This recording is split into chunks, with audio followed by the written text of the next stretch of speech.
I'm Bryan Nicol, Chief Strategy Officer at RS&H, and today I'm joined by Bob Jones, RS&H Vice President and National Project Controls Leader.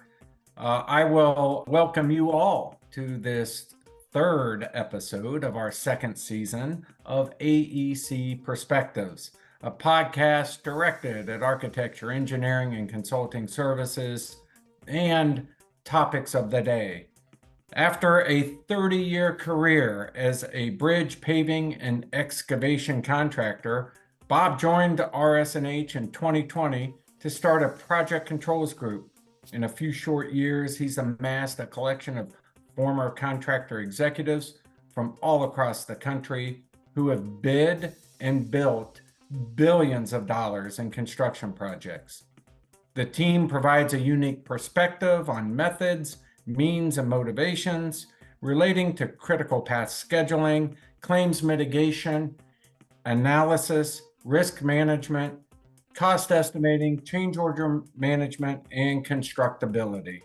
The team's skill sets have been relied upon by more than a dozen DOTs, the Department of Defense, NASA, as well as transit, tolling, and airport authorities all across the U.S. and beyond. Bob's reputation as both a contractor and a claimant are well documented. From bidding and building the heaviest single-leaf bascule bridge in the world to successfully litigating millions of dollars in claims against owners, designers, bonding companies, unions, suppliers, and subcontractor, Bob is one of the best in the project controls business. Bob and his team support their owner clients from concept to concrete. I am looking forward to discussing project controls with you today, Bob, and we are excited about your efforts to ensure quality projects are delivered on time and within budget. So let's dive right in and talk all things project controls. Sounds good. All right. So project controls can be, in some cases, a very complicated proposition when you're looking at mega projects, or if you're looking at even some of the most simple projects. Can you explain the value and benefits of project controls broadly? There's pretty much four concepts that you have. And if you do your job on the first three, then you don't run into the last one. Essentially what you have is constructability, CPM costs, and then claims. The whole issue is trying to make sure that your jobs are constructible, that you have the budgets for them, and that you've got a tight set of contract documents. To be perfectly honest with you, as you kind of heard from my background, I spent a lot of times in the courts. To be perfectly honest with you, it was a result of the market. I can make a lot more money on a claim than I can on a bid. So if I can find problems, if I can find ambiguities, if I can find inconsistencies with the contract, then I look to exploit that, to be perfectly honest with you. That was kind of how we approached it. That was how we made money, because our margins were so tight that it was just very difficult to really make money in the market that we were in.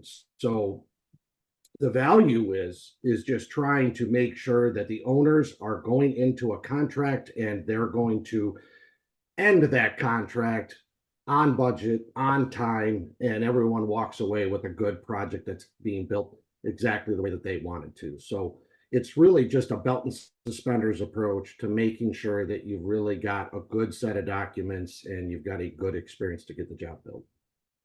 And projects are different, right? So all kinds of projects have different components, and that's why it's so critical to set up a system of project controls so that you can maintain that budget, maintain the schedule, and deliver the project as the owner wants it delivered.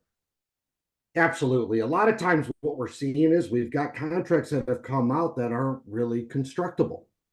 There are things that the engineers do a great job with the design, but sometimes they really don't know how to get there. So when you look at temporary works, when you look at, accessibility for equipment, when you look at staging and sequencing, those are the things that at times the engineers may struggle on trying to kind of get that mental picture of how things are going to get built. They do a great job with the final design, but when you start getting into the details as to how you're going to get there, that's when they start popping up. And that's where, you've really got to make sure that the jobs are actually constructible. They can be built. And, the whole idea is from project controls is to eliminate surprises. That's the whole idea, is just to make sure that there's nothing that pops up that's going to blow up the job, blow up the schedule, or blow up the budget. Yeah, so when you have those surprises or those pop-ups, you're in a reactive mode, and project controls allows you to be in a proactive mode. And so your experience working on the contracting side has now, as you're over at RS&H, driving that advisory to owners is absolutely critical, because owners, have multitude of projects, and we can help them keep things on track throughout the project life cycle. Is that kind of how you approach things? Yeah, absolutely. And what we don't want to run into is if you get a problem, then it usually becomes a bigger problem.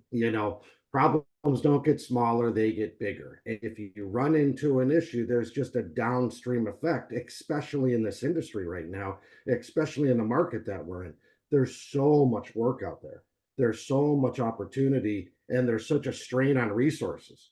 I mean, I could go off on the labor constraints that are going on across the country.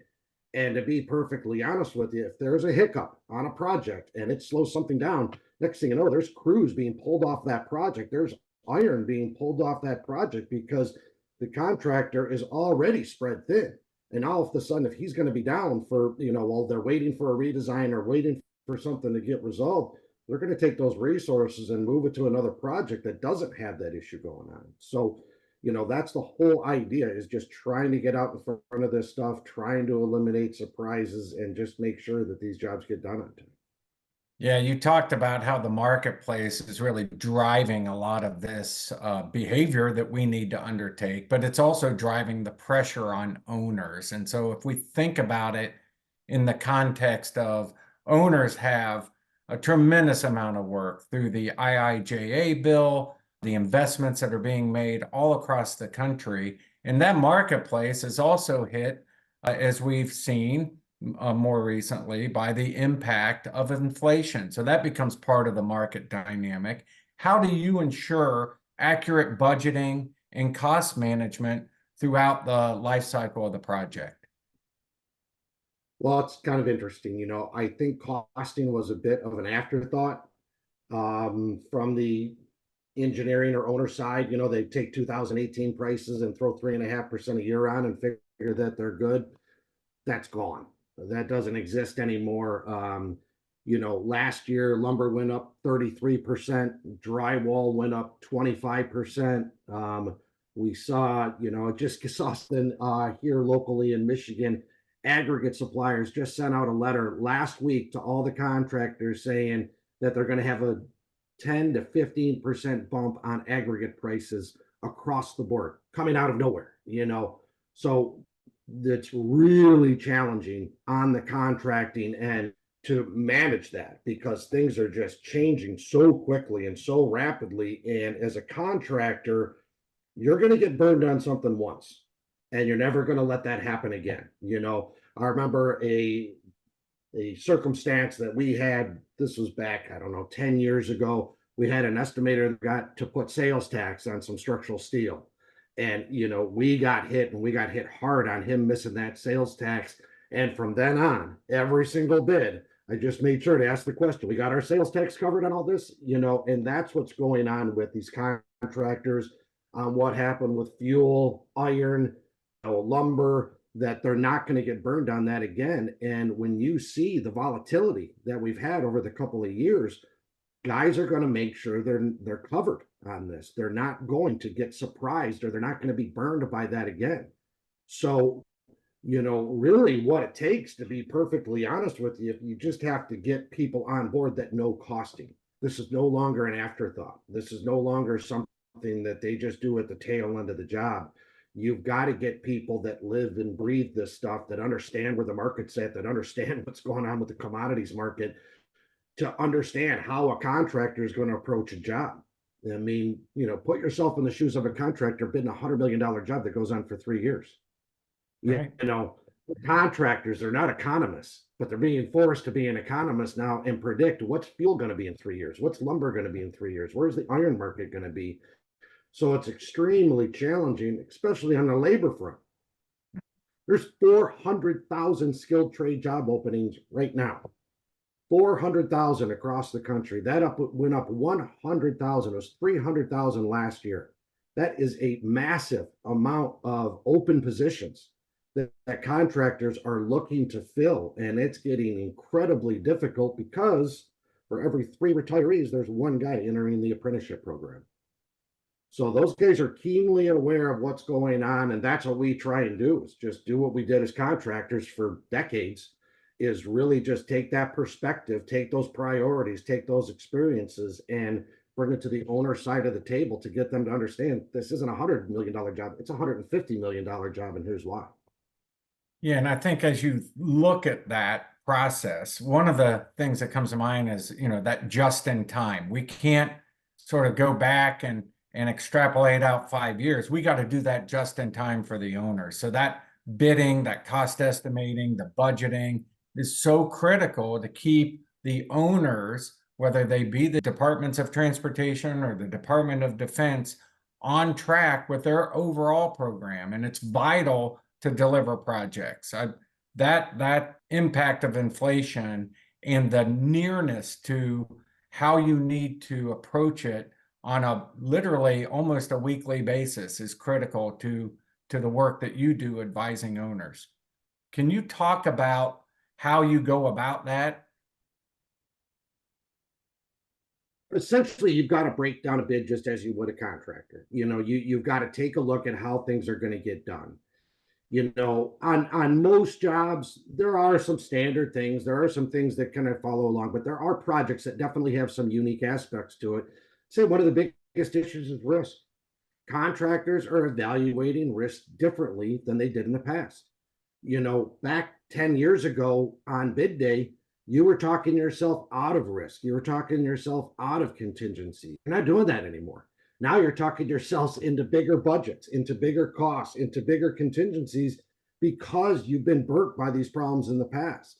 So that's really what's going on, is just trying to get folks that understand what's going on in the war room, the day of the bid, and how those guys are thinking, and really try and bring that over to the owner side and get them to understand, what some of these risks are, and really to de-risk these jobs.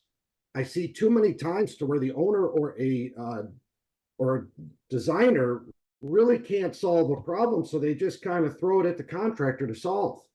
And that doesn't work, because those guys are going to make sure that they add the money. And then when you think about it too, if you've got a big risk item, the guy who's going to get the job is the one who's taking the biggest risk. Right. Is the guy who rolled the dice. I don't know if that's who I want on my job. I don't want the guy who gambled on a $10 million issue. I probably want the guy that did it the right way and approached it the right way, but that doesn't work in the low bid world. So, the de-risking of projects is something that I really try and drive home to all owners. Level the playing field, and really make sure that you're getting bids from all the contractors, all bidding the same work. And that really just comes down to providing additional insight, additional information, and eliminating ambiguities.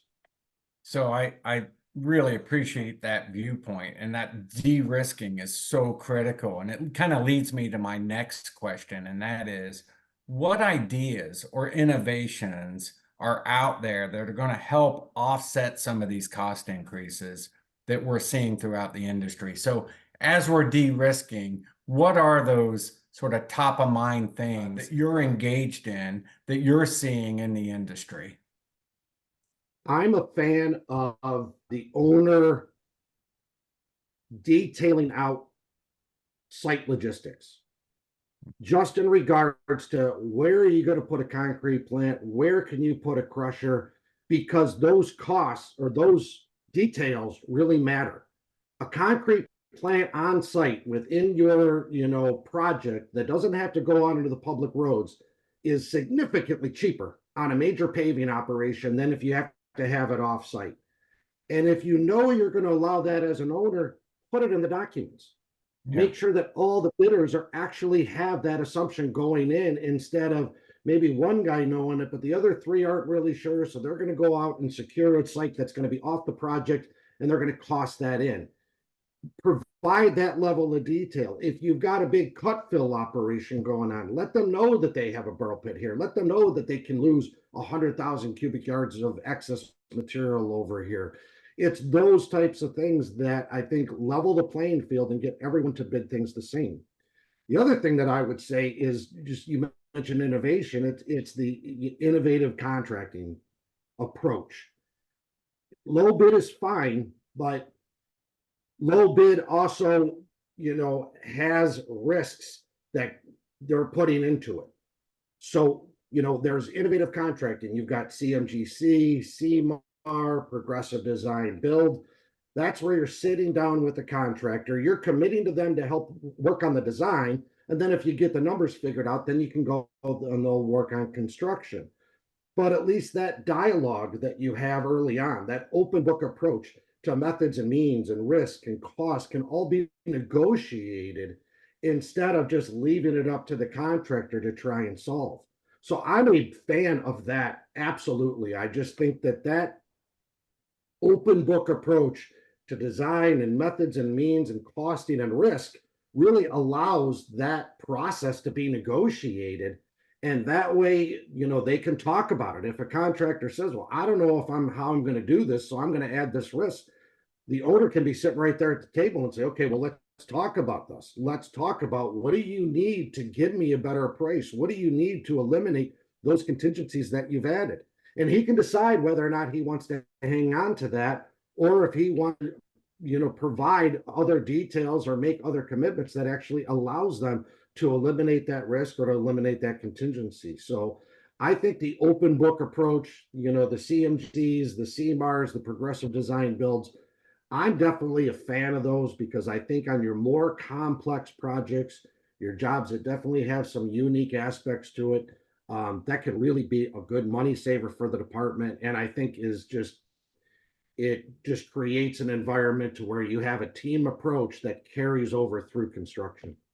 And that team approach that you've just talked about results in alignment, right? So you get alignment of expectations, you get alignment of outcomes, and you build trust within the team for that project. Is that kind of the magic to doing it in that innovative way?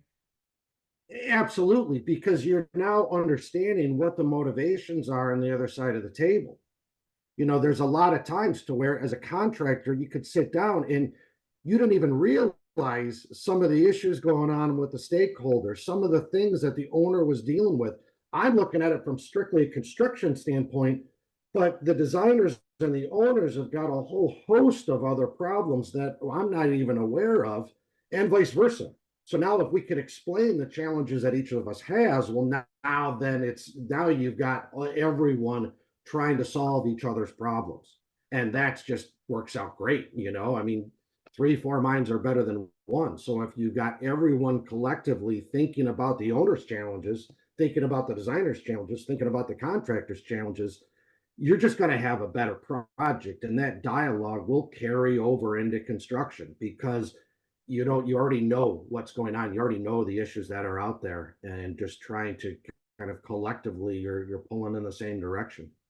And by and large, we're working on mostly, I would say, the bulk of public sector type projects, projects that benefit the taxpayers. And so it's really important in that regard to have that alignment, to take care of those stakeholder issues, but to do it at the table instead of an unintended consequence down the way. And so your advisory services, your ability to come in and help shape that is critically important at the beginning stages. Is that right?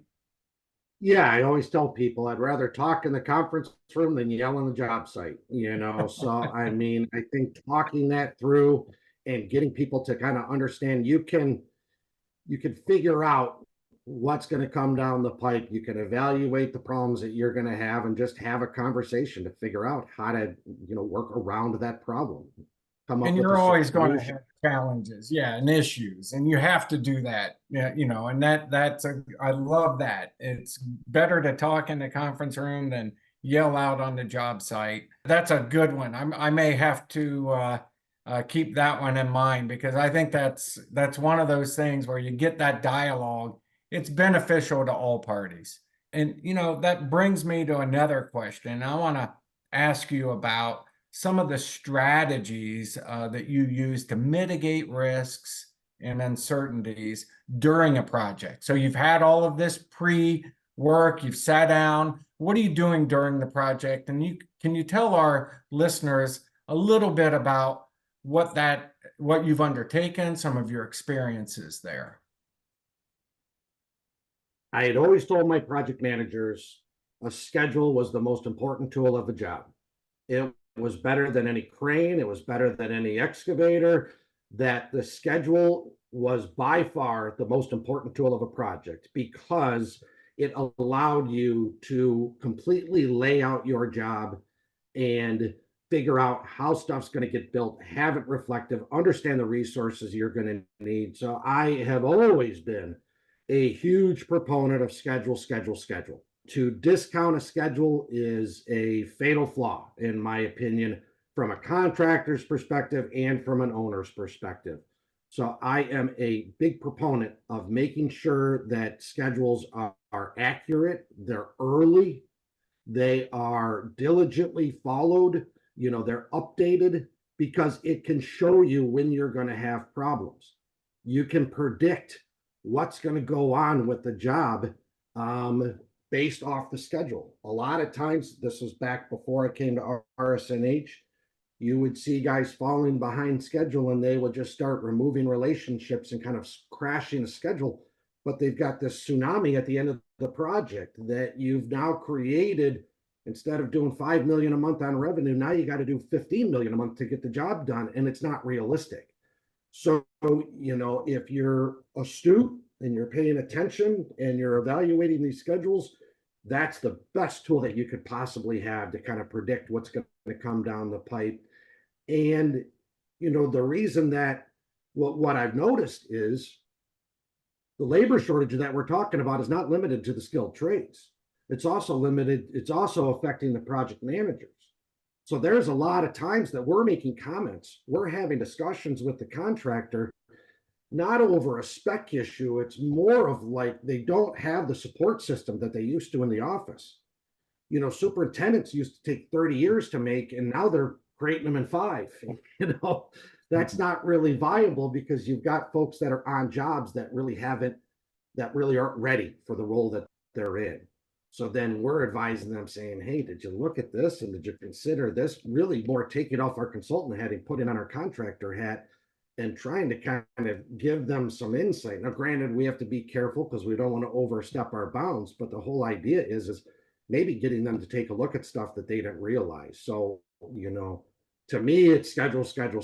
That really, if you're hitting your schedule, if you've got a good schedule, costs will come into alignment, subs will come into alignment. It's just that really is what drives, good project. Yeah, and in fact, you were going right where I was thinking is once you get that schedule nailed down, it has a tremendous impact on the budget. It in fact drives the budget for the project, but it also drives the rest of the project. So you miss a milestone or 2 milestones, then things start building up, as you said. And I like this notion of get that schedule right at the beginning and make sure that there aren't any fatal flaws. Great ideas in terms of mitigating that risk, how you approach every project. You can never go wrong with a strong schedule, it seems like. Let me just say, you've talked about the value and benefits of project controls and the impact of the recent inflationary pressures. You've discussed ideas and innovations to offset some of those increases and some strategies, especially around the schedule on mitigating risk and uncertainties during the project. I want to thank you for those wonderful insights and maybe move into our rapid fire questions. And so with each episode of AEC Perspectives, try to get a little more personal to you and where you've been and what you're thinking. And so, at RS&H, we have this essence that we call driven to care. So we are driven to care as that core value of how we operate. When you hear driven to care, what do you think of, Bob? I think it's what we focus in on is every task that we do is an interview. Every task that we do is something that we want to build the foundation. We want to go above and beyond because that's your opportunity to kind of show what you can do and who you are. So whether it's an internal task that we've got to do for, another division in another state, or if it's something that we're directly working for the owner, that is our opportunity. That is our, interview that we like to try and make sure that we go above and beyond what we're going to do. Because at the end of the day, you just want to, it's part of what you've done. You've been in an industry for a very long time, been doing this for 30 some odd years, and you want to bring people along. You want to see things get built. I take a lot of pride in driving around and seeing things that I've been involved in with the construction. They're not there for, weeks or months. They're there for decades, and it's very, you take some pride driving around and seeing the things that you've been involved in. And collectively, you want people to be drawn to your industry. You want people to do what you do because you enjoy it. That's why we all do it.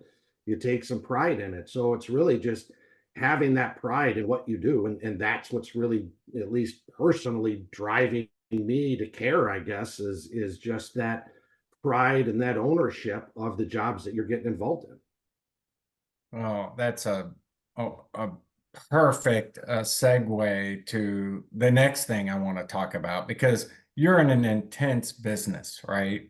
And that care can wear, and it's hard, and it's difficult, and it builds up over time, and that has impacts to individuals from a mental health standpoint or wellness. We're in May when we are recording this, and it is Mental Health Awareness Month. We talk very often on the AEC Perspectives podcast about mental health and well-being issues. And I'd like to ask you, what one thing do you do personally to support your mental health and wellness, given the massive amount of issues that you deal with in the work environment? Just like anybody, got a lot of balls up in the air, and you're juggling a lot of things. So at times it definitely kind of wears on you a bit and you get a little wound up. So I've, had a lot of things that I've done, but I'll be honest with you, I spend time in the good book. That to me is where I find a little bit of solace, a little bit of peace. It puts things in perspective. So that's definitely something that out of all the things I've tried, that has definitely been the one that is had the biggest impact on me. Well, that's an incredibly personal share, and I really appreciate it because everybody approaches mental health and wellness from their own perspective, and it's really important to hear from you how you do that. And I appreciate you sharing something so personal and impactful to you, and keep doing that because you're doing a great job for RS&H and for our clients. But I really appreciate that sense of calmness that you get, that sense of the stress and anxiety going away as you look to the good book for your guidance. And so thank you. I want to also we talk often about our industry and about all the things that are happening across our industry, including the very important, and you hit on it during the podcast here, issues around attracting the right talent, whether it be skilled laborers, whether it be project managers, whether it be accountants or project control experts, scheduling and budget analysts. And, what advice, if you're kind of looking out to that next generation, as you look back on your incredible 30-year career, what advice would you give to college students who are about to enter this industry? Get in the field, get in the field, get in the field. I'm a big fan of being out on the job site, pair work boots, seeing how things get built, talking to the guys, gaining that perspective. You know, you're in this industry because you want to build and you need to see stuff getting built. You can't constantly be looking at a set of plans or a computer screen or conference rooms. You've got to get out on grade. You've got to pay attention to how things are getting built. You've got to get an appreciation over what's going on. If you've got planes landing right next to where you're working, or if you've got, 100,000 cars driving 4 feet away, I mean, you just got to gain a perspective of the site, the logistics, how things move throughout the site. I can't encourage young people enough to, if you've got an option of being in an office or being in the field, get to the field. You're as you get further along in your career, your opportunities to be out in the field get less and less and less. At the tail end of my career, I spent more time with more time with lawyers than I did laborers. And that wasn't a good thing, But I would really encourage people to get out onto the site to really see stuff get built, because they're going to have a whole different perspective when they're looking at plans, when they're designing a project, that once they get that mental picture in their head, that can carry them for a very long time on a lot of different tasks. That's some incredible advice for those who are considering or about to enter a career in our industry, to get in the field and get those boots dirty no matter what, and get that experience that then translates into a lifelong profession, just as you've done. I want to ask you one other question, and this is about safety. I know safety is important for RS&H, and we live safety and those values. Tell us how safety is important to you, and what it means to you. Well, it's obviously a huge focus of every contractor. Every contractor, it's not a matter of money, it's a matter of care. It's a matter of showing your men, your women, the people that are working out in their job site, that you are prioritizing them getting home in the same condition that they showed up in. So if you are really driving that home and making that a focal point of what you do, that just carries over into the relationship that you have with your employees, that they honestly feel that they're valued and not being asked to do things that they know they shouldn't do. So safety to me is, if you do that right, that just is one of those foundational pieces that you have with your employees, because they know at the end of the day, your priority is not the almighty dollar. Their priority is you.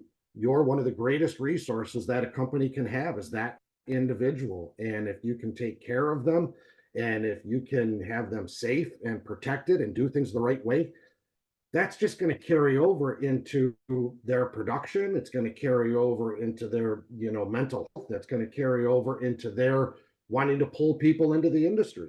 If you think that you've got an employee that truly care, or an employer that truly cares about you, then you're going to be more productive. You're going to be more inclined to pull family members in. I took a lot of pride in being a contractor and having a grandfather who would pull in his son, who would pull in, his grandson, that all of a sudden you got 3 generations that have gone through your company, and you take a lot of pride in that, because obviously you're doing something right when a family looks to make a commitment to a company.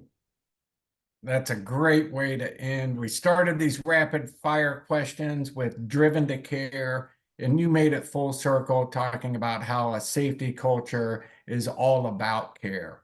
I really appreciate our time together today.